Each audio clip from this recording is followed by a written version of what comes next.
So me and the man, we were sitting in the parlor room. We were watching an interesting program. I hadn't watched it too many times before. I remember seeing it a couple times when I was a little bit younger.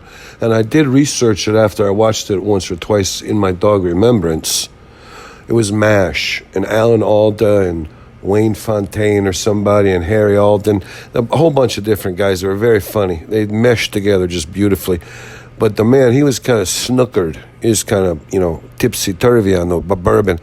And when a commercial came on, he'd come over and right out of the blue, he looks right over at me. He says, Babe Ruth was one of those kind of weirdo people that always looked old. He always looked like he was 45. When Babe Ruth was like 19 or 20 years old, he looked like he was 45. Something about the babe, You see pictures of him when he's with his young bride and they're handing out shoes during the war to the service veterans. You see the pictures, you're like, God, this guy's like 38, 39 years old. He was 22, 21, whatever. I don't even know. He was in his early 20s. He looks like he's 45.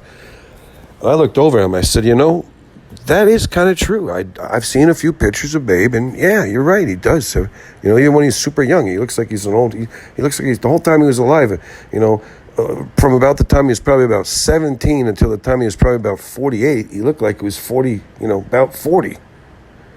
Well, thank goodness the program came back on, and Alan Alden, Hawkeye, was trying to fornicate with a married woman, and they were trying to produce adultery. And so we were both kind of watching. They were trying to do adultery in an army tent. And there was a couple bombs going off even, and so it really made it exciting.